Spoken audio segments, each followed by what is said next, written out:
ब्राह्मण एक जाति ही नहीं, व्यापक तत्व है। जिस धातु से विष्णु शब्द बनाए उसी से ब्राह्मण बना। ऊपर के लोक का मालिक भगवान विष्णु है, तो मृत्यु लोक का मालिक ब्राह्मण देवता है। इसके बिना संशयों का समाधान नहीं हो सकता। गोस्वामी जी ने लिखा है कि बंदम प्रथम महीश्वर चरणा, मोह जनित संशय सब हरणा। ये संशयों को दूर करता है। दूसरे नंबर पर यहां क्षत्रियाणी, सिंगनी, शेरनी माताएं बैठी। आपकी छाती का दूध दूध होना चाहिए, पानी नहीं।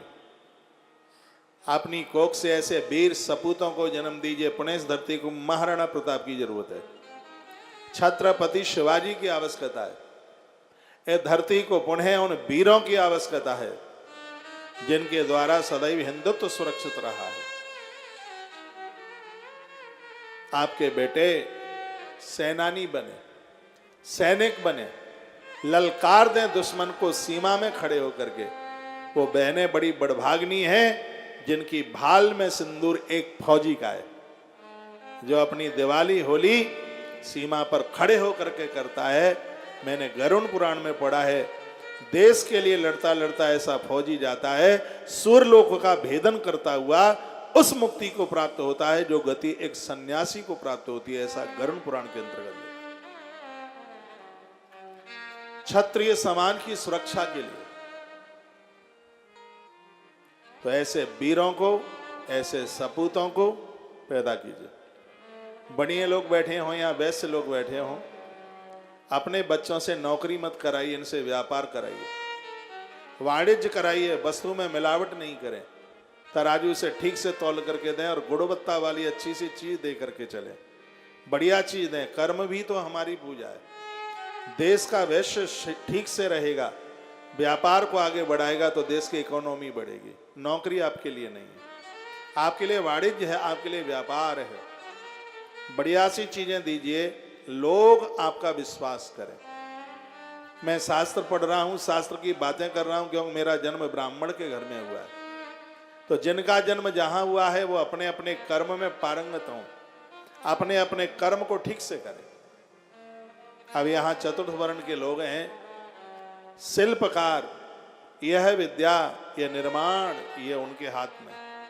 सेवा इत्यादि, समाज में सेवा का भाव जिंदा बना रहेगा, वो समाज की तरक्की को कोई रोक नहीं सकता। ये समाज में शिक्षा, सुरक्षा, संपदा और सेवा, ये चारों चीजें जिंदी बनी रहेंगी, वो समाज को कोई कौन उसको छू पाएगा, उसको तरक्की मिलेगी। चार सूत्र याद में रखना, एक है शिक्षा, एक है सुरक्षा, एक है संपदा और एक है सेवा। ये चार धरती पर चारों का होना जरूरी है। क्षत्रिय घर में भगवान राम, मैंने कभी परमात्मा को जाति में नहीं बांटा, फिर भी जगत के लिए संदेश है कि भगवान एक क्षत्रिय परिवार में, रघुकुल भूषण महाराज दशरथ के घर में भगवान आए। उन्होंने इस धरती की रक्षा करी, यज्ञ की रक्षा करते हैं। हर स्त्री पुरुष की रक्षा भगवान ने की। रावण जैसे आतंकी को उन्होंने ढहा दिया नीचे। वो बड़े भाग्यशाली हैं जो प्रभु राम के पुजारी हैं। वो राम के पुजारी। आइए दोहा नंबर 209 के नीचे गोस्वामी जी बड़ी सुंदर चौपाई लिखते हैं और आज की बात को हम यहीं से आरंभ करते हैं। होम करन लागे मोन जाए, होम करन लागे मोन जाए, आपुर मत कोई आवाज नहीं आ रही। होम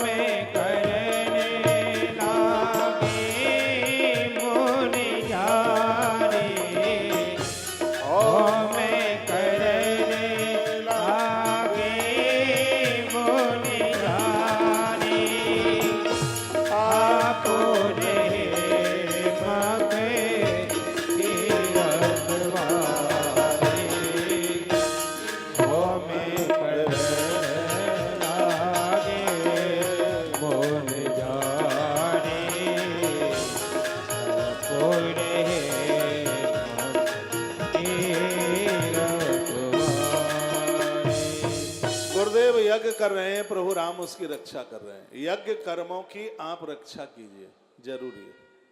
धनुष बाण लेकर के हम खड़े रहें, इसी से ही ये रक्षा नहीं होगी। जहाँ याज्ञिक कर्म होते हैं उसमें हर प्रकार से सहयोगी बनिए।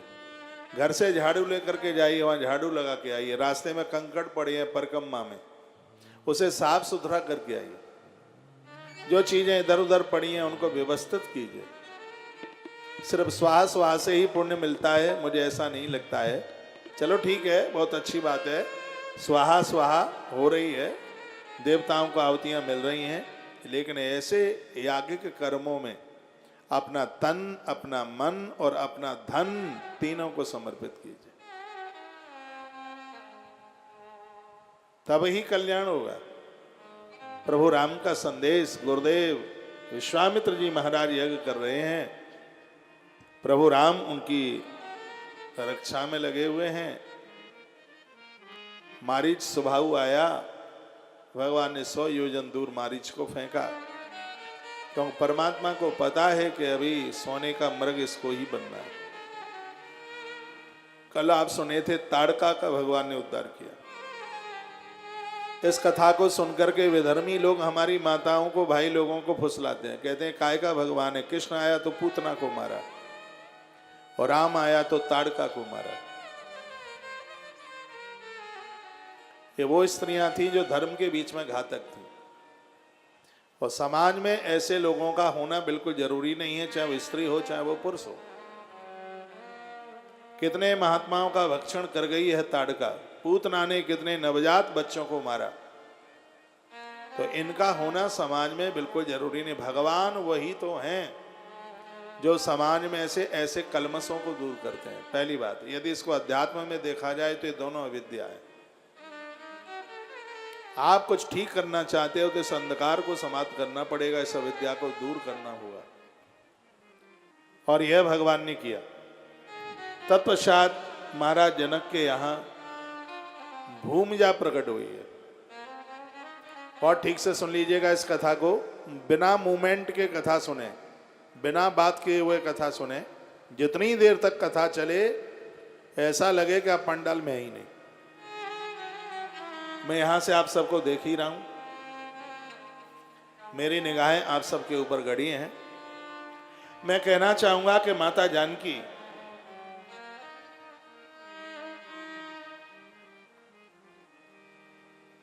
आ जाओ ऐसा,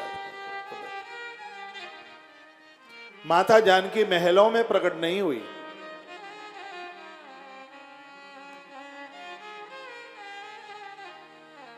आपका ध्यान मेरी तरफ होगा। महाराज जनक के यहां सीता माई प्रकट हुई है। इनका एक नाम है वेदेय, जो अपने शरीर से ऊपर उठ गए हैं। जो अपने शरीर से ऊपर उठने का मतलब है जिन्हें अपनी चिंता नहीं है, और जिन्हें अपनी चिंता नहीं है जानकी वहीं प्रकट होती है। जानकी शांति का नाम है। जो अपने देह से, अपने से ऊपर उठ चुके गए हैं, मैं और मेरेपन से ऊपर उठ गए हैं, शांति रूपी सीता उन्हीं के यहां आके प्रकट होती है। दूसरी बात मैं निवेदन करूंगा, जानकी माता महलों में प्रकट नहीं हुई है। सीता माता खेत से प्रकट हुई है, जमीन से प्रकट हुई है। जिस समय राजा हल चला रहे थे तब माता जानकी प्रकट हुई। तो इसका अर्थ आप जानते हैं, इसका मतलब है शांति भोगों में नहीं मिलेगी, शांति बिस्तरों से नहीं मिलेगी, शांति भोजन में नहीं मिलेगी, शांति मेहनत से मिलेगी। आप मेहनती बनिए, आप काम कीजिए, आप पसीना बहाइए, शांति रूपी सीता तब प्रकट होगी। हल से प्रकट होती है। हल समाधान है। हल का मतलब है समाधान। जिस समय तुम्हें पता चल जाएगा कि मैं कौन हूं, कहां से आया हूं और मुझे क्या करना है और मुझे कहां जाना है, ये 4 बात समझ में आ जाएंगी, उसी दिन शांति रूपी सीता आपके यहां प्रकट हो जाएगी। तालियां तो आपको बजानी ही नहीं है क्योंकि आप सौगंध खा करके आए हैं। एक बात और ध्यान रखिए, शांति का हरण रावण करता है, जानकी माता का हरण रावण करता है। रावण कौन है? मोह। अध्यात्म रामायण में भगवान व्यास ने रावण को मोह कहा है। मोह का अर्थ है यह मेरा है, यह मेरा है, बच्चे मेरे, पत्नी मेरी, परिवार मेरा, संपदा मेरी, धरती मेरी, ये सब कुछ मेरा है। और जिसके जीवन में मेरा, यह मेरा, यह मेरा, उसकी शांति का हरण हो जाता है। उसके फिर शांति रूपी सीता, हाँ, मोह हमेशा शांति कारण करता है। ये मोह जीवन में शांति को रहने नहीं देगा। इसलिए आपके पास जो भी कुछ है उसे भगवान का मानिए, प्रकृति का मानिए। आपका कुछ नहीं था, लेके आप नहीं आए और लेके आप भी नहीं जाएंगे। यहीं मिला और यहीं छूटना है। ये बातें सिर्फ प्रवचन की नहीं है, इन सूत्रों में हम लोग जीने की पूरी कोशिश कर रहे हैं, कर ही नहीं रहे, जी भी रहे हैं। एक बात और कहकर मैं इस प्रसंग में आगे चलूंगा। जिसने शांति का हरण किया, हनुमान ने उसकी लंका जला करके राख कर दी।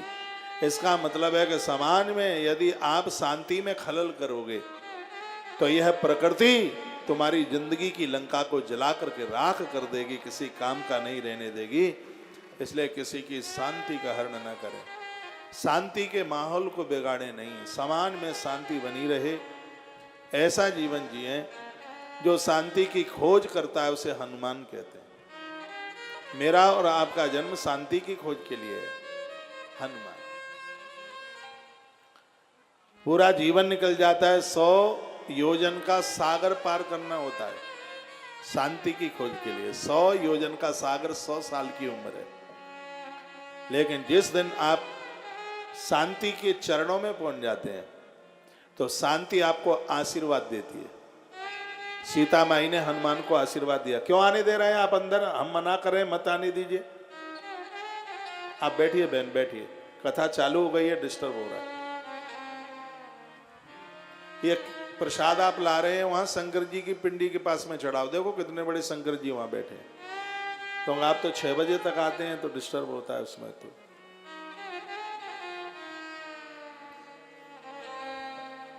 मैया ने क्या आशीर्वाद दिया? ये भक्ति आपको आशीर्वाद देती है, शांति आपको आशीर्वाद देती है।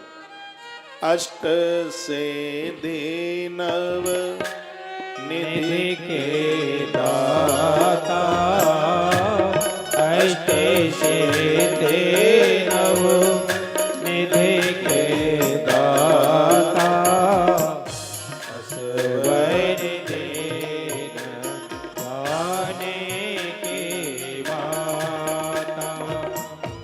अष्ट से नव निधि के दाता, अष्ट से नव निधि के दाता, असवर दीन जान की माता। अष्ट सिद्धि नव निधि के दाता, असवर दीन जाने की माता। यह आशीर्वाद माता जानकी ने हनुमान जी को दिया। कथा हमारे और आपके लिए है, हमसे कभी भी नारी का अपमान न हो। नारी में मात्र भाव का दर्शन करें तो ये बात परिपक्व है। छोटी मोटी टूटी फूटी जो आप पूजा कर रहे हैं उसी में आपको 8 सिद्धियां मिल जाएंगी, आनंद हो जाएगा। जीवन में कभी अशुभ होगा ही नहीं। मातृ शक्ति का इतना बड़ा प्रभाव। इन माताओं का आशीर्वाद लीजिए। बहन के रूप में वो आशीर्वाद दे रही है, बिटिया के रूप में वो आशीर्वाद दे रही है, माँ के रूप में वो आशीर्वाद दे रही है। इसके दिल को मत दिखाइए।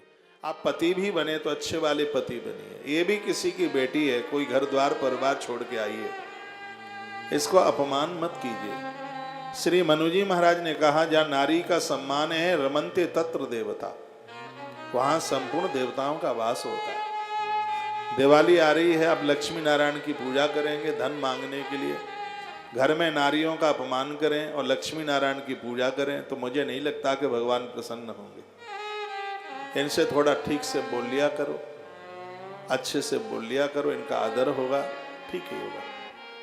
आओ मैं प्रसंग में जा रहा हूं। आगे यज्ञ की रक्षा भगवान ने करी। धनुष यज्ञ का समाचार गुरुदेव श्री विश्वामित्र जी को चिट्ठी मिली। प्रभु राम जी ने पूछा, गुरुदेव पत्र कहाँ से आया? कहा कि ऐसे ऐसे राजा जनक यज्ञ कर रहे हैं।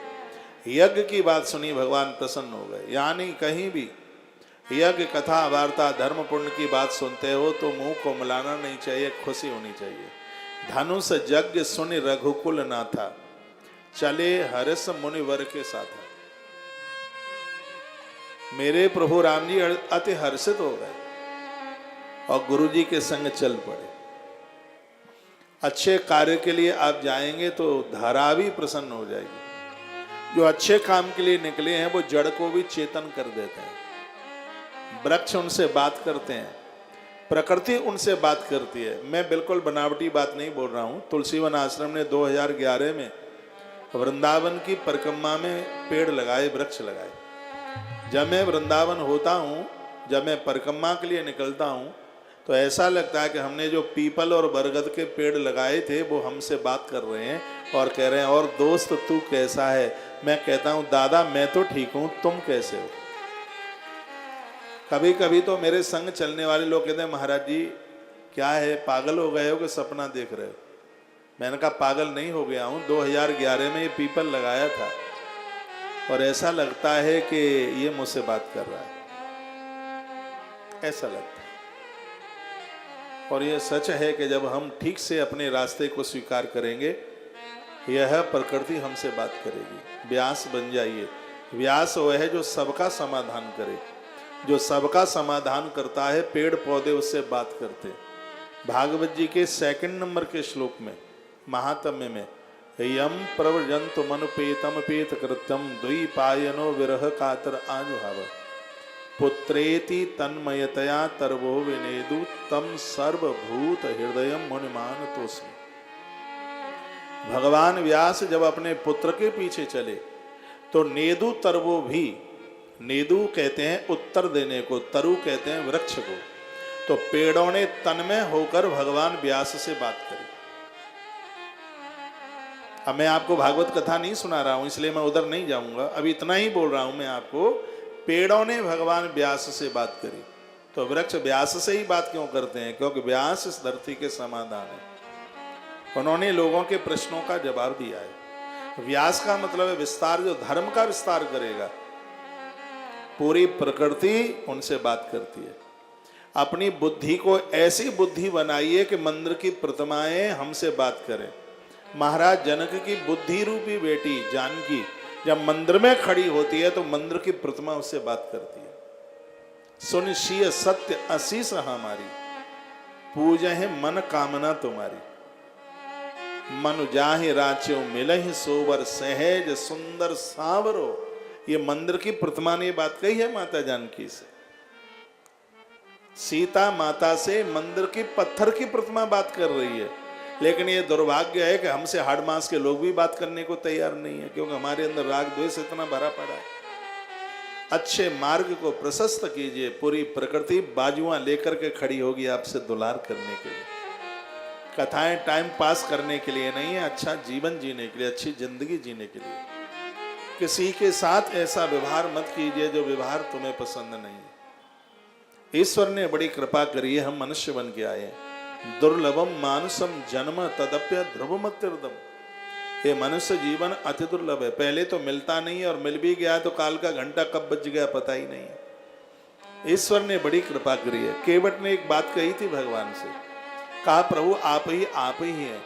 मनुष्य में और आप में एक अंतर मुझे दिखाई देता है। केवट चरित सुनेंगे आगे आप कथा में। भगवान ने कहा केवट सिरा दे, थोड़ा धीमे जाइए। क्या अंतर दिखाई देता है? कहा दुनिया के लोग काम लेकर के मजदूरी देते हैं। दुनिया के लोग पहले काम लेंगे, उसके बाद मजदूरी देंगे, लेकिन आप पहले मजदूरी दे देते हैं, बाद में काम लेते हैं। कहा कैसे? शरीर आपने पहले दे दिया है, काम बाद में लेने की बोल रहे हैं। भगवान आपसे विशेष कौन है? आपसे श्रेष्ठ कौन है? तो ऐसे परमात्मा के चरणों में हम और आप आनंद लें। और ये जरूरी नहीं इसके लिए बाबा बनना पड़े, घर छोड़ना पड़े और बद्रीनाथ में जाना पड़े। नहीं, ये सब आप घर में रह के कर सकते हैं। आपके घर में 3 चीजें जिंदी बनी रहें। एक है सत्य, एक है प्रेम और एक है करुणा। सत्य। जिस समय तुम्हारे घर में सत्य होगा, तुम्हारा घर अयोध्या बन जाएगा। तुम्हारे घर में एक दूसरे के प्रति प्रेम होगा तो आपका घर वृंदावन बन जाएगा। और जिस घर में करुणा होगी उसका घर काशी बन जाएगा। सत्य के प्रतीक राम है, प्रेम के प्रतीक कन्हैया है, करुणा के प्रतीक करुणावतारम कौन है? भगवान महादेव। जहां काशी है वहां महादेव है, जहां पर अवध है वहां राम है। जहां ये समझ लो जहां राम है वहीं अवध है, जहां अवध तहां राम निवास। और जहां जिस घर में प्रेम का साम्राज्य है, सच मानिए वृंदावन वहीं।